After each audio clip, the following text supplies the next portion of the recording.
स्वागत है फिर से आपका ग्रामर के एक नए लेसन के साथ में। लेसन का नाम है क्वेश्चन टैग। अब तक आप लोगों ने यस नो टाइप क्वेश्चन पढ़ा। यस नो टाइप क्वेश्चन में जितने भी नियम हैं, जितने स्टेप थे, वही स्टेप लेकर आज हमें क्वेश्चन टैग में भी चलना है। Near about 90% rules question tag के यस नो टाइप जैसे ही हैं, थोड़ा सा फर्क है, उसको हम इस लेसन में देखेंगे। क्वेश्चन टैग का मतलब होता है शॉर्टेस्ट क्वेश्चन। इसे टेल क्वेश्चन भी बोलते हैं। यह आपके पेपर में आता है ऐड द क्वेश्चन टैग। वो देखने के लिए सबसे पहले आप देखिए, फर्स्ट स्टेप है। फर्स्ट स्टेप आपने ये टाइप में क्या पढ़ा था, ऐसे सारे सेंटेंस जिसमें क्वेश्चन टैग, जिसमें हेल्पिंग वर्ब होगा। जैसे ये मैंने लिखा यहाँ पर, boys are busy in study. ये boys are busy in the study. तो आपने यस टाइप में क्या देखा था? यस टाइप में आपने देखा था कि हेल्पिंग वर्ब को बाहर करेंगे, हेल्पिंग वर्ब यही है ना, और उसके बाद में पूरा सेंटेंस लिखेंगे। नॉट नहीं रहेगा तो लगा के, और रहेगा तो हटा के। वही काम यहाँ पर करना है, बस अंतर क्या है कि आप पूरा सेंटेंस पढ़ लिखिए। देखिए यहाँ पर, boys are busy in study. Okay, अब ये सेंटेंस लिखने के बाद में आपने यहाँ पर देना है कॉमा। अब ध्यान सुनिए, कॉमा के बाद में आपको हेल्पिंग वर्ब निकाल के लिखना है। ये हेल्पिंग वर्ब है ना यहाँ। अब यहाँ पर जगह कम है, मैं यहाँ लिखता हूँ आर। अब ध्यान दीजिएगा, इसमें नॉट नहीं है तो ऐड करना पड़ेगा, और होता तो नहीं करते। नॉट नहीं है तो ऐड करेंगे आरंट। ऐसे लिखने का तरीका यही है, आरंट एन कॉमा देके टी। और उसके बाद में अब ये जो सब्जेक्ट है बॉयज, इसका हमें प्रोनाउन लेना है। इसको ऐसे नहीं लिखना है, प्रोनाउन। अब प्रोनाउन कैसे लेंगे, मैं यहाँ पे टेबल देता हूँ, देखिए। या तो मेल होगा, या तो फीमेल होगा, या तो कोई ऑब्जेक्ट या निर्जीव चीज होगी। अब वो आपको ये देखना है सिंगुलर है कि प्लूरल। अगर मेल सिंगुलर है तो ही लगाएंगे, प्लूरल में दे। फीमेल में सिंगुलर है तो सी करेंगे, प्लूरल है तो दे। और कोई ऑब्जेक्ट है, वस्तु है, तो वहां पर सिंगुलर के लिए इट करेंगे, प्लूरल में दे। माने मेल फीमेल या वस्तु कुछ भी हो, यहाँ पे प्लूरल में तो दे ही करेंगे, और सिंगुलर में ही सी इट करेंगे। तो ऐसे बॉयज का प्लूरल क्या होगा, दे। ये हो गया आपका क्वेश्चन मार्क। ये आपका आंसर हो गया, boys are busy in the study are and they. इस प्रकार से जितने भी सेंटेंस में हेल्पिंग वर्ब होगा, पूरा सेंटेंस लिखना, सेंटेंस के लास्ट में कॉमा लगा करके हेल्पिंग वर्ब लिखना। अब सेंटेंस में नॉट नहीं है तो हेल्पिंग वर्ब में नॉट को ऐड कर लेना, इस प्रकार से शॉर्ट में। और अगर है तो मत कीजिएगा, और बाकी सब्जेक्ट का प्रोनाउन लगा करके आप उसको लिख सकते हैं। ओके, अब देखेंगे हम सेकंड स्टेप। सेकंड स्टेप क्या था, जिसमें हेल्पिंग वर्ब ना हो। ये देखो, जब सेंटेंस में छोटा लिखूंगा यहाँ पे, Reena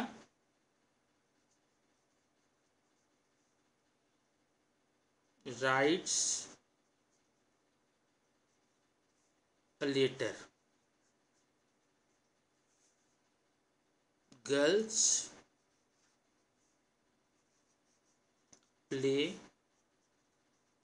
kabaddi, Rahul wrote a letter. अब देखिए, इसमें कोई भी हेल्पिंग वर्ब नहीं है, तो आपको यस नो टाइप में बताया गया था हेल्पिंग वर्ब निकालने के लिए जिस सेंटेंस में हेल्पिंग वर्ब ना हो उसके वर्ब को देखिए। यहाँ वर्ब में राइट्स है, यहाँ पर प्ले है, यहाँ पर रोट है। अगर वर्ब में यस या ईएस लगा हुआ है तो हेल्पिंग वर्ब आपको मिलेगा डज। वर्ब फर्स्ट फॉर्म में है, मेरा मतलब प्रेजेंट टेंस में है, तो आपको डू लेना होगा। और वर्ब अगर सेकंड फॉर्म में है तो डिड लेना होगा। जरा देखेंगे। अब रीना यहाँ पर है, Reena writes a letter, comma, ये हो जाएगा डजेंट, ठीक है। और रीना का प्रोनाउन शी, डजेंट शी। दूसरे में girls play kabaddi, play first form है, होगा डोंट, और गर्ल्स का प्रोनाउन दे, ये हो गया। अगला है राहुल रोट लेटर। अब रोट सेकंड फॉर्म में है, कॉमा, यहाँ पर होगा डिडंट, और राहुल का प्रोनाउन ही। इस प्रकार से आप किसी भी ऐसे सेंटेंस का क्वेश्चन टैग ऐड कर सकते हैं जिसमें हेल्पिंग वर्ब न हो। ओके। अब तीसरा स्टेप हमारा क्या था, आपको याद होगा, इंपरेटिव सेंटेंस का। इंपरेटिव सेंटेंस का मतलब होता है ऐसे सारे सेंटेंस जिसकी शुरुआत वर्ब की फर्स्ट फॉर्म या डोंट से होती है मोस्टली। तो जरा ये देखिएगा, यहाँ मैं लिख देता हूँ इंपरेटिव सेंटेंस। ओके। ये मैंने सेंटेंस लिखा, कॉल द पुलिस,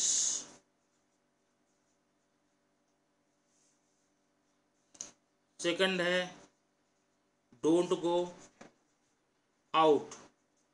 ये दोनों सेंटेंस इंपरेटिव में है। आपने यस नो टाइप में क्या सीखा था, यहाँ स्टार्टिंग में विल यू लगा के पूरा सेंटेंस लिखना था, लेकिन इसमें क्या करना, पूरा सेंटेंस लिखना, कॉमा देना, और यहाँ कर देना will you, question mark. Don't go out, इसमें भी वही आपने किया था, पूरा सेंटेंस लिखिए, डोंट गो आउट, यहाँ लिखिए विल यू। बात समझ में आ गई ना। चलिए, थर्ड स्टेप हमारे पास था, वो है फोर्थ स्टेप लेट का, जिस सेंटेंस में लेट रहेगा, लेट हिम गो। इसके लिए आपने यस नो टाइप में क्या किया था, लेट वाला सेंटेंस भी इंपरेटिव सेंटेंस ही होता है, इसलिए इसमें आपको इंपरेटिव का ही नियम लगाना पड़ेगा। इंपरेटिव का नियम क्या है, विल यू लगाना है। पूरा सेंटेंस फिर से लिखिएगा, यहाँ कॉमा दीजिएगा, और यहाँ लगाइए will you. Okay. Last and fifth step कौन था हमारा, हमारे सेंटेंस में लेट्स रहेगा, ठीक है, लेट्स रहेगा। अब ये सेंटेंस देखना, लेट्स कॉल हिम। जिस भी सेंटेंस में लेट्स आता है, आपने वहाँ यस नो टाइप पढ़ा था, वहाँ पर शॉल बी या शुड बी लगाएंगे, वही काम आपको यहाँ पर करना होगा। पूरा सेंटेंस यहाँ पर लिख डालिए, कॉमा दीजिए, यहाँ पर लगा दीजिए शॉल बी, इस प्रकार से क्वेश्चन मार्क। इस प्रकार से हमारे क्वेश्चन टैग का ये 5 स्टेप पूरा होता है। इस प्रकार से आप किसी भी सेंटेंस में क्वेश्चन टैग ऐड कर सकते हैं। अब हमें कुछ खास बातें पढ़नी हैं, जिसको हमने हर ग्रामर में ये नाम देता हूँ टिपिकल पॉइंट। थोड़ा सा इसमें आपको सोचना पड़ेगा। पहला, आई एम ए बॉय। अब नियम तो ये होता है कि हेल्पिंग वर्ब निकाल लें बाहर, और हेल्पिंग वर्ब बाहर निकाल करके नॉट ऐड करके लिख लें एम एंड आई। लेकिन ध्यान रखिएगा, हमेशा ध्यान रखिएगा, आई एम ए बॉय का question tag am and I नहीं लिखिएगा कभी भी, आंट आई। ये देखिए आंट आई, इसको हम अपवाद कहते हैं, ठीक है। अब ध्यान ये दीजिएगा, अब ऐसा मैं नहीं कर रहा हूँ, एम रहेगा तो यहाँ पर आर कीजिएगा। अगर ये नेगेटिव है, यहाँ पर नॉट है, तब आप आर आई नहीं करना, तब एम आई करना। ये देखो, आई एम नॉट गोइंग, इसका होगा एम आई क्वेश्चन मार्क, ठीक है। दो सेंटेंस आपके टिपिकल पॉइंट भी हो गए। अगला है गर्ल्स गर्ल्स विल कॉल मी। अब इसका नियम है, ध्यान देखिएगा, अपवाद में आता है। इसका नियम ये बोलता है हम विलंट कर लेते, विल में नॉट ऐड कर लेते, लेकिन ध्यान देना कभी भी विल में नॉट जोड़ेंगे तो आप वहां पर वोंट लिखेंगे, वोंट दे। बात समझ आ गई ना? विल और नॉट ऐड करके विलंट नहीं बल्कि वोंट होगा। अब आइए हम लेकर चलते हैं अगले टिपिकल पॉइंट में। अगला टिपिकल पॉइंट आपका है, अगर मान लिए यह है वी शॉल गो, तो शॉल हेल्पिंग वर्ब है, इसको आप बाहर निकालेंगे, सालेंट नहीं बल्कि शांट करेंगे, SHAN कॉमा दे के टी, शांट वी, ऐसा रहेगा। इस बात पर विशेष ध्यान दीजिएगा, ठीक है। इस प्रकार से हमारी टिपिकल पॉइंट हो जाते हैं। कुछ टिपिकल पॉइंट मैंने आपको यस नो टाइप क्वेश्चन बताते समय बताए थे, जैसे मैंने यहाँ पर किया, रेनू हैज ए पेन ना। अभी यहाँ पर इस सेंटेंस में जो हैज है उसके साथ में वर्ब का फॉर्म नहीं है, इस हैज को आप वर्ब का फर्स्ट फॉर्म मानेंगे, यस या यस फॉर्म मानेंगे। तो हेल्पिंग वर्ब क्या मिलेगा इसका? Doesn't, doesn't see, question mark. बात समझ आई ना? वैसे अगर यहाँ पर हैड होता तो डिडंट करते, हैव होता तो डोंट करते। ध्यान दीजिए, ऐसा तभी करेंगे जब हैज हैव हैड के साथ में कोई भी वर्ब, मेरा मतलब मेन वर्ब नहीं होगा, और उस समय में ये मेन वर्ब का काम करता है। हैज के लिए डज लगाएंगे, हैव के लिए डू लगाएंगे और हैड के लिए डिड लगाएंगे। बात समझ आई ना? ठीक है। अब अगला यह देखिएगा, कुछ प्रोनाउन संबंधी बातें होती हैं, प्रोनाउन कैसे लगाएं। अभी मैंने आपको बताया था, यहाँ पर पीछे एक चार्ट आपको दिया गया है, उसमें दिया गया है अगर मेल है तो सिंगुलर में ही, प्लूरल में दे, फीमेल का सिंगुलर का सी, प्लूरल का दे, और कोई ऑब्जेक्ट हो, निर्जीव वस्तु हो या अदर थिंग हो मेल फीमेल के साथ अलावा, तो उसमें हम क्या करेंगे? इट और दे लगाएंगे। लेकिन कुछ टिपिकल बातें कभी कभी आती हैं, जैसे मैंने यहाँ पर ये लिख दिया है, cow is a useful animal, ठीक। अब यहाँ पर कॉमा देंगे। अब आपको क्या लग रहा है, ये अभी काउ इंसान तो है नहीं, तो इसका क्वेश्चन टैग कॉम, आप पूरा सेंटेंस यहाँ पर लिख लिए, मान लिए लिख लिए ना, कॉमा, तो हो जाएगा इजंट, ये तो कंफर्म हो गया ना। अब काउ का हम यहाँ पर ही लिखें या सी लिखें या इट लिखें। अब ध्यान दीजिएगा, यहाँ काउ फीमेल है, ओके, गाय फीमेल है, गाय को माता बोलते हैं हिंदी में, लेकिन हमें हिंदी से मतलब नहीं यहाँ पर है, हमें यहाँ इंग्लिश के वर्ड देखना है। अब इंग्लिश में काउ फीमेल है, इसका मेल ऑक्स होता है। अगर इंग्लिश में ये वर्ड्स बने हुए हैं, मेल फीमेल कन्फर्म है, अगर उनके जेंडर आप पहचान सकते हैं, तब तो आप वहाँ पर ही या शी लगाइएगा। अगर जेंडर नहीं पहचान सकते, इंग्लिश में उसके जेंडर के लिए अलग अलग वर्ड नहीं यूज होते हैं, नहीं बने हैं, अब वहाँ पर इट लगाइए। एग्जाम्पल देखिए, इजंट शी हो जाएगा, इजंट शी, ओके। एग्जाम्पल और देखिए, अब मैंने यहाँ पर किया है, फॉक्स वाज क्लेवर, ठीक है। अब फॉक्स क्या है?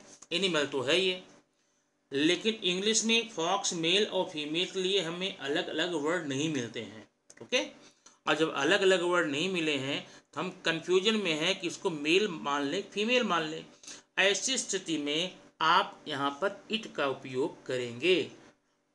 एक बात ध्यान रखिए, मैं ये बिल्कुल नहीं कर रहा हूँ जिसका मेल फीमेल आपको पता नहीं वहाँ पर इट कर देंगे।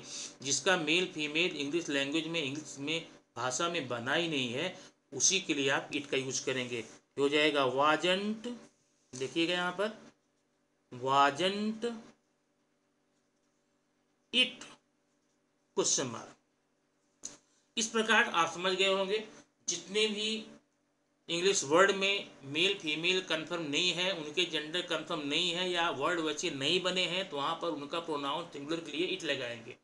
प्लूरल में देर ही रहेगा। अब जैसे आपको मैं बोल दूं elephant, elephant gent word, gent animal, sorry gent animal.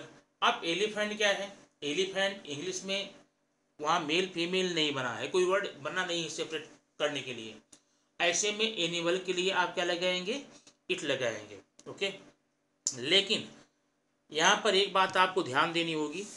जैसे मान लीजिए ये सारे के सारे एनिमल्स किसी नाटक के कैरेक्टर हैं, किसी ड्रामा के कैरेक्टर हैं, कोई प्ले है आपकी बुक में, वहाँ पर इन सबको बोलता हुआ दिखाया गया है। मतलब वहाँ ऐसी कंडीशन में इन एनिमल्स को पर्सनिफाइड किया गया है। ओके, वहाँ पर पर्सनिफाइड किया गया है।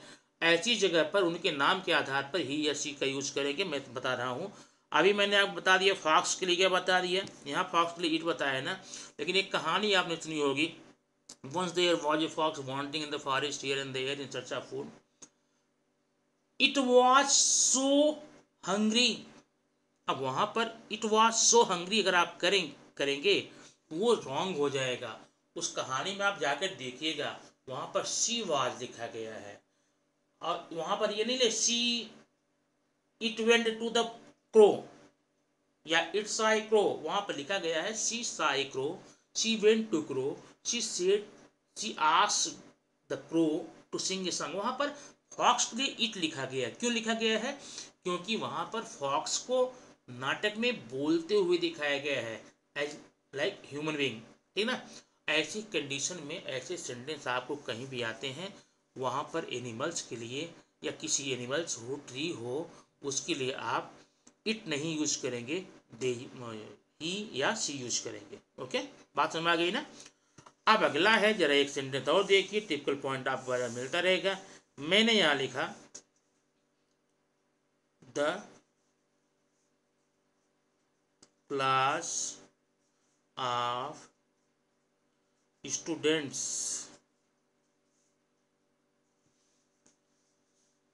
वेंट, आगे कुछ और रहेगा। अब यहां पर आपने देखा पूरा सेंटेंस लिखिए, वेंट सेकंड फॉर्म में है तो डिडंट हो जाएगा, डिडंट। अब डिडंट के बाद में आप प्रोनाउन क्या लेंगे, आप ऐसी कंडीशन में स्टूडेंट्स को सब्जेक्ट नहीं मान सकते। सब्जेक्ट आपका क्लास है और क्लास का यहाँ पर इट होगा, डिडंट इट। अगर ऐसी कंडीशन में आप कभी डिडंट दे करते हैं, वह आंसर रॉन्ग हो जाएगा। बात समझ में आई ना, इसको आप ध्यान रखिएगा। अब एग्जाम्पल और देता हूं, बंच ऑफ कीज,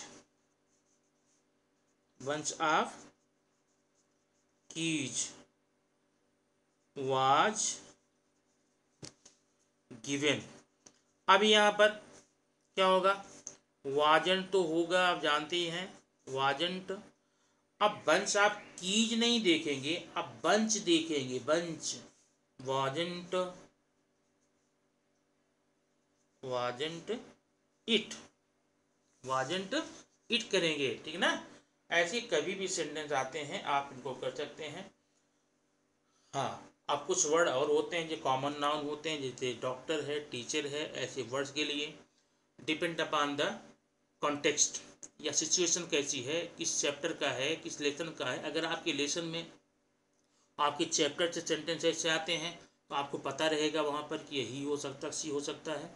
अगर आपको सडनली या रैंडमली मिल जाता है कई सेंटेंस ये पर, teacher was coming in the class, तब वहाँ पर आप कुछ भी करें, ही या सी चल जाता है। ओके, और अगर वही वर्ड, वही टीचर, डॉक्टर, स्टूडेंट, ये सारे कॉमन नाउन वाले वर्ड आपकी टेक्स्ट बुक से हैं, टेक्स्ट बुक में आपको कंफर्म है कि ये जो स्टूडेंट है किस जेंडर में है, मेल फीमेल में है, तो उसके आधार पर वहाँ पर कर सकते हैं। तो ये रहा आपका क्वेश्चन टैग, और अच्छे से रिपीट कीजिए, बहुत आसान, बड़ा ही इंपॉर्टेंट क्वेश्चन होता है, और हर एग्जाम में आपको क्वेश्चन टैग का ये ग्रामर मिलता है। ये आसान है, इसको समझिए, पढ़िए, और अगर आपको समझ में आ जाता है, अच्छे से कंफर्म हो गया हो, तो आप इस वीडियो को लाइक कीजिए और खूब ज़बरदस्त ढंग से आप इसको शेयर कीजिए। शेयर इसलिए कीजिए ताकि आप अगर शेयर करेंगे तो ये नॉलेज आपका बढ़ेगा, नॉलेज आपके आगे जाएगा। जितने लोगों तक आप पहुँचते जाएंगे उतना ज़्यादा आपके दिमाग में कंटेंट्स इसके जो हैं वह अच्छी स्ट्रांगली फिट होते जाएंगे। इसका आपको भी बहुत ही ज़बरदस्त लाभ मिलेगा, आपके फ्रेंड्स भी आपसे खुश रहेंगे। और इस बात की चर्चा आप अपने घर के छोटे भाई बहनों के साथ भी कर सकते हैं, उनको पढ़ा सकते हैं, उनको पढ़ने को बोल सकते हैं, उनको भी इसका भरपूर लाभ मिलेगा और इसका भरपूर लाभ वो एग्ज़ाम में इसको नंबर पा के दिखाएंगे। Okay, it's okay. अब हम नेक्स्ट वीडियो में एक नए टॉपिक के साथ फिर मिलेंगे। अब तक आपको दोस्तों, अब तक आपको मैंने yes no type, question tag और चेंज वॉइस, ये 3 नंबर का वीडियो मैं आपको दे चुका हूँ। इसको कंफर्म कीजिए। ध्यान रखिए, ज़्यादा पॉइंट्स आप कलेक्ट करने का प्रयास मत कीजिए, जितने पॉइंट्स हैं उसको कंफर्म कीजिए और कंफर्म करके उसका अभ्यास कीजिए, क्योंकि ये समय है आपके पास, इतना भरपूर टाइम है, क्योंकि न तो स्कूल का होमवर्क है न कोई और होमवर्क है। आप भरपूर जितना टाइम इसमें दे सकते हैं उतना दीजिए और उसका भरपूर लाभ उठाइए। नेक्स्ट वीडियो में फिर एक नए टॉपिक के साथ मिलेंगे। Thank you.